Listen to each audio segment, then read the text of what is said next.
नमस्कार दोस्तों, स्वागत है आपका अपने YouTube चैनल हुनर वाला में। दोस्तों, आज हम लोग देखेंगे गोस्वामी तुलसीदास जी के जीवन के बारे में। उनके जीवनी के बारे में संपूर्ण जानकारी आपको इस वीडियो के माध्यम से मिलने वाला है। तो दोस्तों, स्वागत है आपका हुनर वाला चैनल में। दोस्तों, देख लेते हैं गोस्वामी तुलसीदास जी का जीवन और उनका कर्म और उनका अंतिम समय, सब चीज़ के बारे में इस छोटा सा वीडियो में हम आपसे बातचीत करेंगे। तो दोस्तों, देख लेते हैं, तुझ में राम मुझ में ना राम, इस दुनिया के हर कण कण में राम। तो दोस्तों, राम नाम का जो प्रभाव है, उसका प्रभाव का शक्ति हम लोग देख लेते हैं कि क्या है इस दुनिया में। तो दोस्तों, गोस्वामी तुलसीदास जी का जन्म उत्तर प्रदेश के कासगंज जिला के राजापुर गांव में हुआ था। राजापुर गांव में हुआ था। उनका जन्म जो हुआ था वो 12 महीने के बाद उनका जन्म हुआ था। जैसे कि दो था तो उनके मुंह में बतदाई थी। वो जो उनके पिताजी बाहर में बैठे हुए थे, वो 2-3 ठो अपने दोस्त के साथ बैठे हुए थे।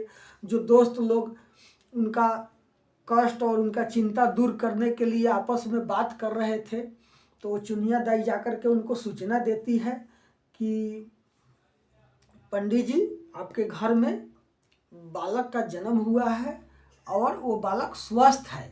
लेकिन जो तुलसीदास जी के जो माता थी, फुलसी जिनका नाम था, वो उस समय बेहोश मूर्छित पड़ी हुई थी।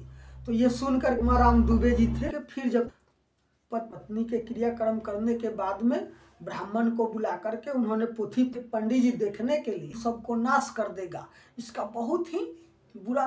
पंडित जी थे जो तुलसीदास जी के पिताजी थे, आत्माराम दुबे, जहाँ इस बच्चा को हम लेके जाएंगे। और वो बच्चा को लेकर के चली गई अपने घर। लेकर के अपने घर तो चली गई, लेकिन अपने घर में जाने के बाद भी उसका जो पति थे वो उसका विरोध करने लगे कि ये तो अभागा बालक है, ये तो होते होते अपने माँ को खा गया, इसको घर में लाई हो, ये अच्छा नहीं है। दोनों पति पत्नी में झगड़ा हुआ, लेकिन चुनिया अपने हौसला पर बुलंद रही और उसका इरादा बुलंद रहा और वो बच्चा को अपने पास रखी, पोस पाल करके उस बच्चा को रखने लगी। पति पत्नी में रात दिन खटपट होते रहता था।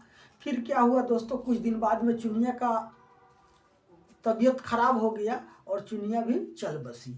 इसी बीच में जो आत्माराम दुबे थे, जो गोस्वामी तुलसीदास जी के पिताजी थे, उस समय में तुलसीदास जी जो जन्म होते हुए राम जी का नाम लिए थे, तो उसीलिए उनका नाम रामबोला रह गया। उनका नाम रामबोला रखा गया। गांव के सब लोग बोले कि रामबोला है, जन्म लेते राम का नाम बोला है, तो इसीलिए रामबोला उनका नाम रखा गया। उसके बाद में चुनिया के मरने के बाद चुनिया के पति जो थे वो क्या किए कि रामबोला को घर से निकाल दिए।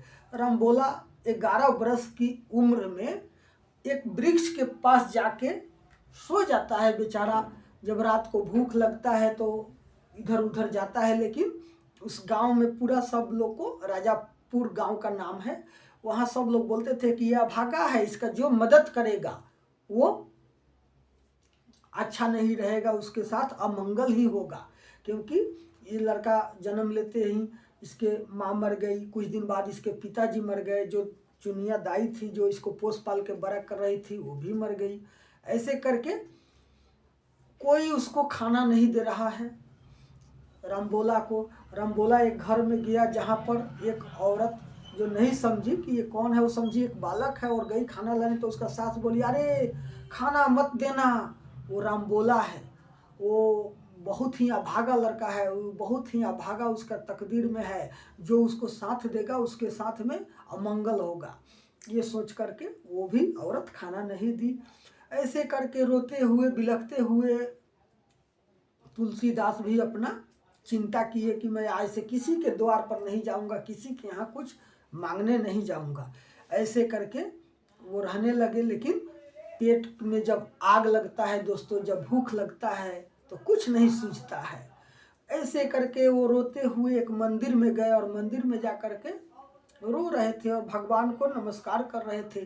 तभी मंदिर में जो पुजारी थे वो आए और उनको कुछ प्रसाद दिए। प्रसाद को खा लिए और खा के वहीं पर खड़ा होकर रो रहे थे। तभी वहाँ पर एक विद्वान पंडित आते हैं और उनको बोलते हैं कि ये बालक कौन है। तो जो मंदिर का पुजारी है वो उनसे कहता है, इसका नाम राम बोला है। ये आत्माराम दुबे का पुत्र है। इसके जन्म होते ही इसका माँ मर गई, और ये जब जन्म हुआ इसका तो 12 महीना पर हुआ, और इसका 32 दांत था, और जन्म लेते ही इसने राम का नाम लिया है। और लेकिन इसीलिए इसको सब लोग अभागा कहते हैं, क्योंकि इसका अभागा नक्षत्र में, खराब नक्षत्र में इसका जन्म हुआ है। तब उनको बहुत दया आया उस बालक पर, और उस बालक को लेकर के वो काशी निकल गए, काशी चले गए। वहाँ पर जाकर के उन्होंने क्या किया कि उनका जो एक गुरु थे, उनका जो गुरु थे, उनसे उसका दर्शन कराया, उनसे मिलवाया, और बोले कि नरहरि दास से मिलाए, और बोले कि इसको अपना शिष्य बना लीजिए। तो वो बोले कि हम परीक्षा लेंगे, परीक्षा में मेरे ये पास करेगा तब इसको हम अपना शिष्य बनाएंगे। तो वो राम का कथा जैसे जैसे बोलते गए, वैसे सेम टू सेम ये गोस्वामी तुलसीदास भी वैसे ही बोलते गए। करते करते वो इस परीक्षा में पास हुए, सफल हुए। सफल होने के बाद में हुआ क्या, वो बोले कि तुम्हारा जो परीक्षा है, जो तुम्हारा ज्ञान बुद्धि विवेक है, कुछ दिन अपने पास रखे, और उनको पूरा हर एक चीज़ का नॉलेज दे करके, दीक्षा दे करके, शिक्षा दे करके उनको पूरा कंप्लीट करके उनको बोले कि अब आप जा सकते हो और जा करके गृहस्थ जीवन जियो। फिर वो बोले कि गृहस्थ जीवन क्यों, प्रभु का सेवा करना है तो गृहस्थ जीवन में लग जाऊंगा तो हमसे पाप होगा, तो प्रभु का सेवा मैं नहीं कर पाऊंगा। तब जा करके गुरु जी बोले कि एक काम करो, देखो राम जी भी गृहस्थ थे, उनका भी पत्नी था, उनका भी बच्चा था, उनका भी परिवार था। तुम भी घर परिवार बसाओ और भगवान का ध्यान करो, कीर्तन करो, घूम घूम करके राम नाम का प्रचार करो। तब जाकर के और वहीं पर उनका नाम तुलसीदास रखा गया। उसके बाद में वो जाकर के राम जी का नाम का कथा गांव नगर में घूम घूम करके कहने लगे। जहाँ भी राम का कथा कहते थे बहुत सा भीड़ होता था।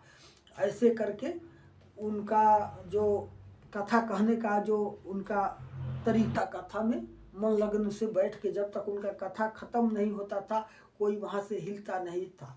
ऐसे ही करके इसी बीच में एक आदमी जाता है किनके पास, वो एक आदमी जाता है उनके जो ससुर हैं, क्या नाम है उनका, दीनबंधु पाठक।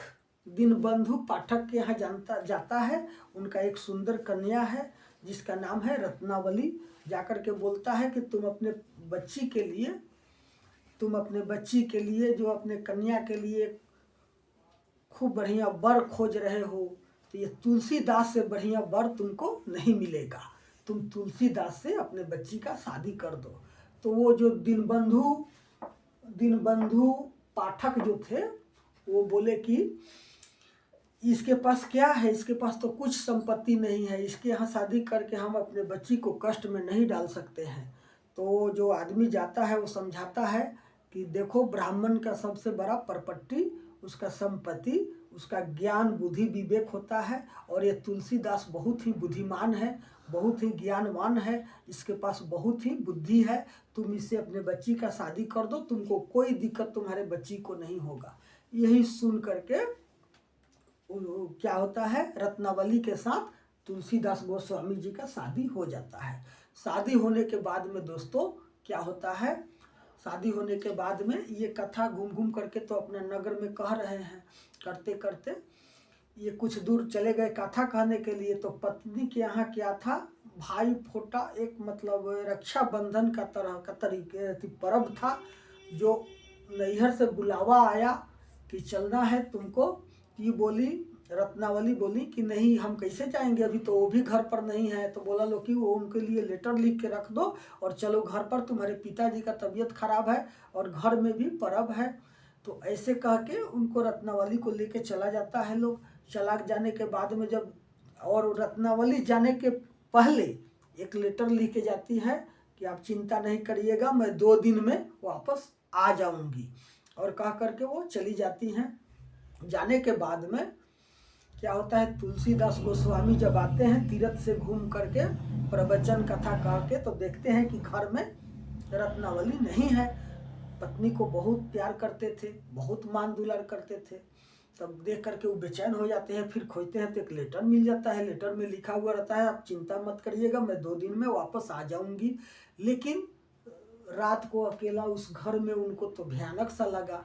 इस बीच में वो क्या किए कि ससुराल जाने का प्रण बना लिए और ससुराल चल गए।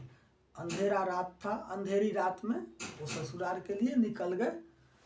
और निकलने के बाद में जब गए तो नदी किनारे एक मुर्दा पड़ा हुआ था और उस मुर्दा पर बैठ करके नदी को पार कर गए। पार करने के बाद में जब ससुराल पहुँचे तो वहाँ पर ससुराल का घर का अंदर का किल्ली गेट बंद था और बाहर से एक सांप लटका हुआ था, बहुत विशाल सांप। लेकिन उनको समझ में नहीं आया, उनको लगा कि रस्सी लटका हुआ है और उस सांप को पकड़ के ऊपर चढ़ गए और ऊपर चढ़ के आंगना में कूद के और केवाड़ी बजा रहे हैं। जब रत्नावली केवाड़ी को खोलती है तो देखती है कि तुलसीदास जी हैं, तो बोलती है कि आप इस रात को कैसे आ गए, घाटा गरज रहा है, बारिश हो रहा है। तो बोले कि देखो ना, हमको तो अब बाहर निकलने में डर लगता है। तो वो ले जाती है, दिखाती है कि कैसे आए आप। तो ये बताते हैं कि देखो ना, इसी रस्सी को पकड़ के, बोलती है ये रस्सी नहीं तो सांप है। अब देखते हैं तो ये डर जाते हैं। बोले कि घाट कैसे पार किए नदी का? तो बोले कि नदी के घाट एक तख्ता था, उसी पर बैठ के पार हुआ। तो चलिए तो तख्ता दिखाइए। तख्ता दिखाए तो तख्ता जो नहीं था वो एक लाश था, मरा हुआ मुर्दा था, जिस पर बहुत दिन से मतलब वो सड़ गया था। उसी पर बैठ के ही पार हो गए। तो बोले कि इसी पर बैठ के आप पार हो गए, आपको हमसे इतना स्नेह है, हमसे इतना प्यार है, भगवान में स्नेह लगाइए, भगवान से प्रेम करिए, आप भव सागर से पार हो जाइएगा। जन्म जन्म का जो मृत्यु का जो चक्र है, इससे आपको मोक्ष की प्राप्ति हो जाएगी। क्या करते हैं, किनारा एक छोटा सा घर बनाते हैं मिट्टी का और उसी में बैठ के भगवान को कहने, ठीक से चला नहीं जा रहा है, वो उठता है और जाता है। तब जा कर के उस व्यक्ति को ही पैर छू लेते हैं। इनको अंदर में आभास हो जाता है कि जरूर कोई ना कोई है। कहे कि ये सुने थे कि जहाँ भगवान का कथा होता है वहाँ हनुमान जी रहते हैं। तो वहीं पर इनका हनुमान जी से दर्शन होता है और हनुमान जी को ये प्रणाम करते हैं। तो दोस्तों, इससे आगे अगला वीडियो में, क्योंकि वीडियो लंबा हो जाएगा, तो ऐसा ही इस कहानी को पार्ट 2 में हम लेकर के आते हैं। हनुमान जी का दर्शन वहाँ उनका जब तक होता है तुलसीदास का, उसके बाद में अगला पार्ट में मिलते हैं। नमस्कार दोस्तों।